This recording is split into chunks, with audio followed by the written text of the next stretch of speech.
Hello বন্ধুরা, কেমন আছো সবাই? আশা করছি সবাই খুব ভালো আছো, সুস্থ আছো। এই দেখো, এখানে প্রচণ্ড রৌদ্র উঠেছে, খুবই গরম পড়েছে, তার মধ্যে কারেন্ট পর্যন্ত নেই এখানে। তো চলো দেখতে থাকো আজকে ভিডিওটা। আজকে বেশি কিছু শেয়ার করতে পারবো না, প্রচণ্ড গরম পড়েছে। তো দেখো, এখানে রান্না করছি, এখানে লাল শাক ভাজি করতে বসিয়েছি। তেলের উপরে শুকনো লঙ্কা আর রসুন ফোড়ন দিয়ে এটাকে ভাজা ভাজা করে নিচ্ছি। আর করব হচ্ছে এই যে প্রেশার কুকারের মধ্যে ডাল সেদ্ধ করা আছে, ডাল করব আর উচ্ছে আলু ভাজা করব। আর একটা জিনিস করব, চলো আজকে ওই রেসিপিটাই তোমাদের সাথে শেয়ার করব। এই যে মাশরুম কেটে ধুয়ে এখানে রেখে দিয়েছি, তো এই মাশরুম রেসিপিটা আজকে তোমাদের সাথে শেয়ার করব। তো চলো দেখতে থাকো। তো দেখো, মাশরুমের জন্য আমি এখানে কিছু আলু কেটে রেখেছি আর পেঁয়াজ কেটে রেখেছি। যদি ভিডিওটা ভালো লেগে থাকে তাহলে প্লিজ লাইক, কমেন্ট এবং শেয়ার করে দিও। তো এই দেখো, এখানে কিছুটা জল দিয়ে দিয়েছি কড়ার মধ্যে। তারপর এখানে আমি আলুগুলো কেটে দিয়ে দিয়েছি। আলুগুলি কিছুটা সিদ্ধ হওয়ার পর তারপর মাশরুমটা দিয়ে একটু ভাপ দিয়ে নেব। তো ঢাকা দিয়ে দিলাম, আলুগুলি একটু সিদ্ধ হয়ে যায়। এই যে আলু কিছুটা সিদ্ধ হয়ে গেছে, এবার মাশরুমগুলি দিয়ে দিলাম, দিয়ে এবার একটু নাড়াচাড়া করে তারপর এটাকে ঢেকে রেখে দেবো। মাশরুমটাকে খুব বেশি সিদ্ধ করতে হয় না, মাশরুমটাকে জাস্ট হালকা একটু ভাপ দিয়ে নিলেই হয়ে যায়। মাশরুমের যে একটা গন্ধ থাকে সেই গন্ধটা চলে যায়। তো দেখো, আলু আর মাশরুম নামিয়ে নিয়েছি। নামিয়ে এখানে কড়াইতে আমি তেল দিয়ে দিয়েছি, তেল গরমও হয়ে গেছে, তার মধ্যে পেঁয়াজ কুচিও দিয়ে দিলাম। তো পেঁয়াজটা একটু ভাজা ভাজা হয়ে যাক, তারপর দেখাচ্ছি একে একে কী কী মশলা আমি এখানে দিচ্ছি।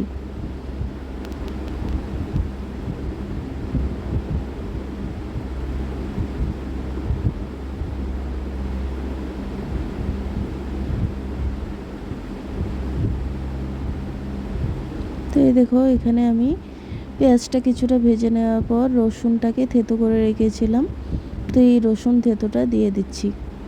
এই যে হামনদিস্তার মধ্যে রসুনটা কিছুটা থেতো করে নিয়েছিলাম, রসুন থেতোটা দিয়ে দিলাম। তারপর দিয়ে দিলাম হলুদ গুঁড়ো,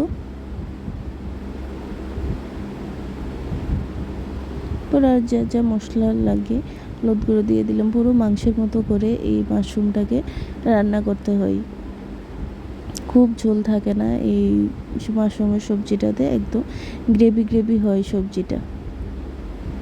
পেয়েছি, আরেকদিন করেছিলাম এরকম গ্রেভি গ্রেভি হয়েছিল। তো আজকে যেহেতু খুবই গরম পড়েছে তার জন্য মশলাটা একটু কম দিয়েছি, তোমরা চাইলে আরেকটু মশলা বাড়িয়ে দিতে পারো।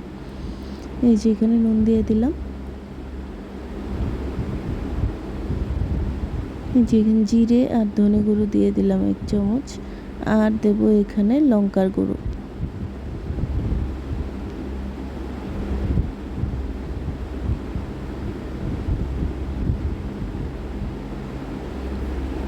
তো চলো পেঁয়াজের সাথে এবার মশলাগুলোকে ভালোভাবে একটু ভেজে নিই।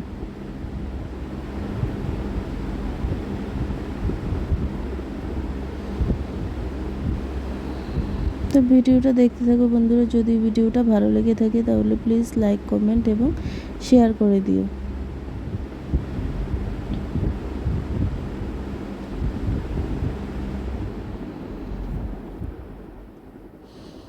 আমার কাছে মনে হলো লঙ্কার গুঁড়ো কিছুটা কম হবে, তার জন্য আমি এখানে আরেকটু লঙ্কার গুঁড়ো দিয়ে দিলাম।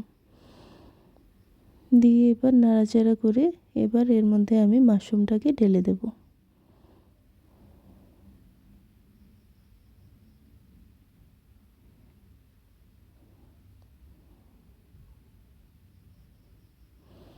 তো এই দেখো, এবার আমি এখানে মাশরুমগুলো দিয়ে দিলাম।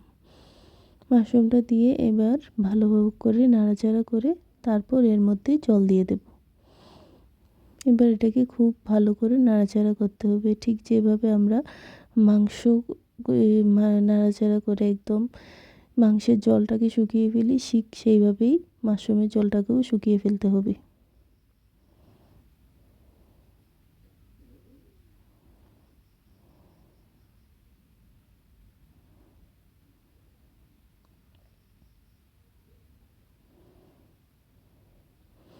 তো দেখো, এটা আমার প্রায় ভাজা ভাজা হয়ে এসেছে, এবার আমি এর মধ্যে জল দিয়ে দেব।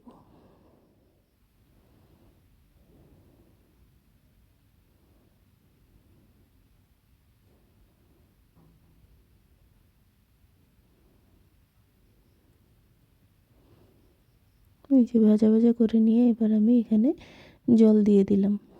জলটা আমি আজকে একটু বেশিই দিলাম। এটা ফুটে উঠলে তারপর কিছুটা কমে যাবে জল। এবার এটাকে নাড়াচাড়া দিয়ে কিছুক্ষণ ঢেকে রেখে দেবো।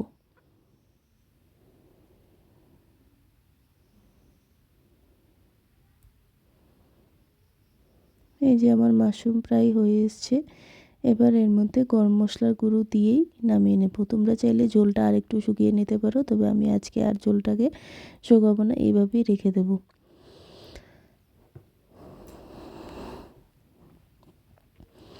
যা প্রচণ্ড গরম পড়েছে, তার জন্য রাতের রুটিও আমি এখনই বানিয়ে নেব। এখনই সব কিছু রেডি করে রেখে দেব। তো চলো আজকের ভিডিওটা এই পর্যন্তই। দেখা হচ্ছে আবার নেক্সট ভিডিওতে। সবাই খুব ভালো থেকো, সুস্থ থেকো।